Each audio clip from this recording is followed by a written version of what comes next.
Number will suffice. How high must it go? How many dead? Soon we'll count the 12 days of Christmas. What will they bring this year instead of gold rings and calling birds and partridges in pear trees? When will we, as supposed civilizations, say enough is enough? There are so many numbers, it's hard to know where to start. Around the world, the number of excess deaths in the aftermath of the COVID pandemic, whatever COVID was, and the rollout of the products marketed as vaccines keeps rising, cycling ever upwards, glowing as bright red as any warning light on a car dashboard, surely declaring something somewhere is dangerously wrong, and yet still the world carries on regardless. Barely a question asked about why so many people, apparently fit and well, who should still be alive and well, are dropping down dead before their time. We are in fact ignoring plane loads worth of extra deaths, one plane load after the other, as it were, week after week, silently falling. But no matter apparently, certainly not worth talking seriously about in any public forum, far less seeking and finding explanations, remedies. The Battle of Borodino was fought between Russia and France in the September of 1812 and made a hellish heap of slain, the equivalent, according to British-Canadian historian Gwyn Dyer, of a fully laden jumbo jet crashing every 5 minutes for 8 hours. Those are dreadful numbers to contemplate, even after all this time. More than 2 centuries later, historians still wonder at that carnage, measurable in plane loads, and yet right now we watch our own slow-motion Borodino, boom, boom, boom, and do nothing.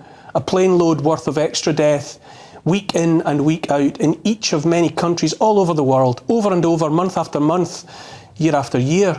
Ask nothing, say nothing. Instead, the extra thousands fall unnoticed or at least disregarded as inconvenient truth by the authorities nominally charged with our well-being. In England this year, excess death totals are up in all age groups, from youngest to oldest.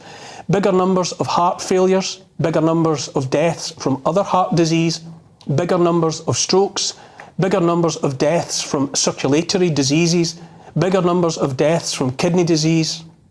By the middle of 2023, in the UK, there were, according to the Organisation for Economic Cooperation and Development, more than 36,000 excess deaths. 36,000 people dead against normal expectations in part of a single year. We're hardly alone in the loss. In the United States, the life insurance industry has reported a 24% increase in deaths of people aged 15 to 19 years, a 23% increase for 30 to 34-year-olds, a 25% increase in 40 to 44-year-olds.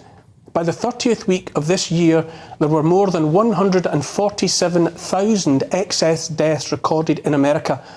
For the sake of comparison, the official tally of the US dead after 2 decades of war in Vietnam was just over 58,000 dead.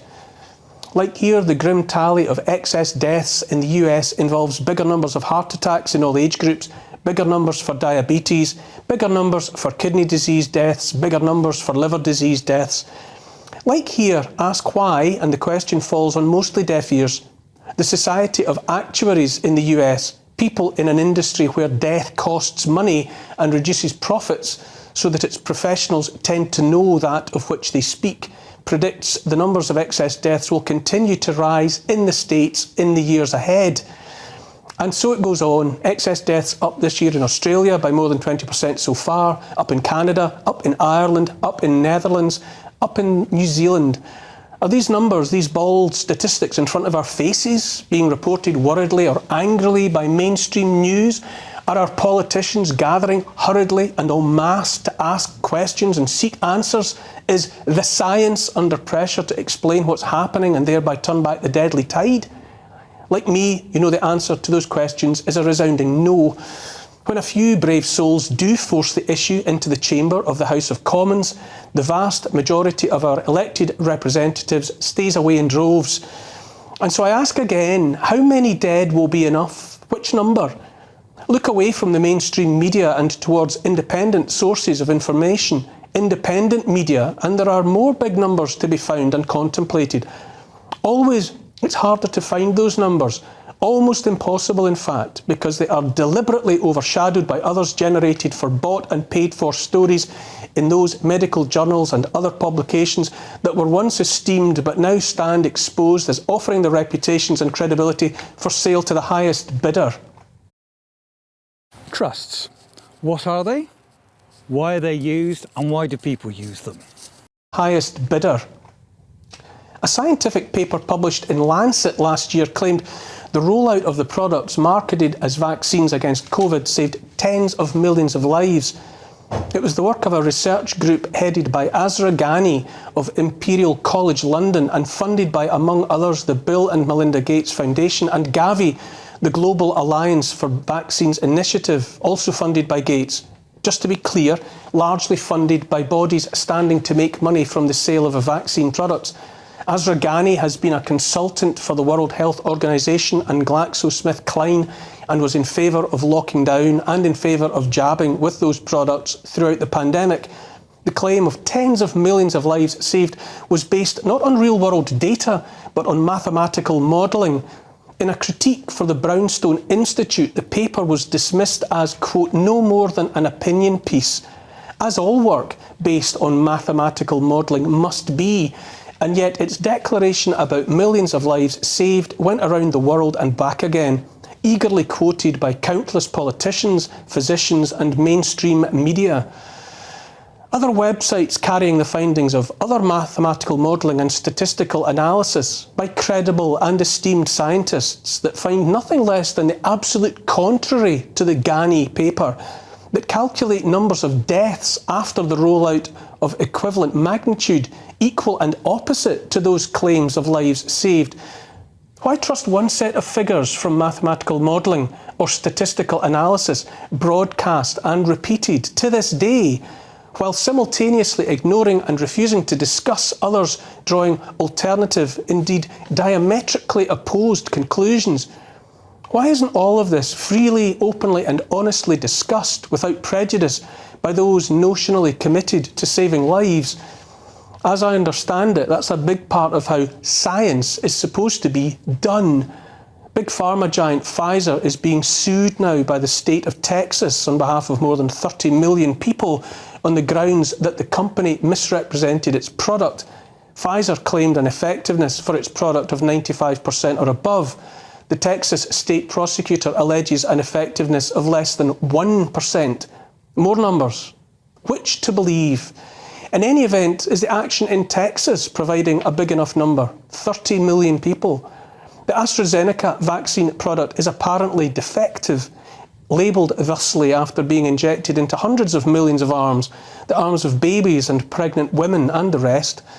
The troubling, humbling numbers that keep me awake at night aren't restricted to the fields of medicine and big pharma. I, for one, am also dizzied and horrified by the numbers of human beings, military and civilian, presently being harvested in wars and other conflicts around the world.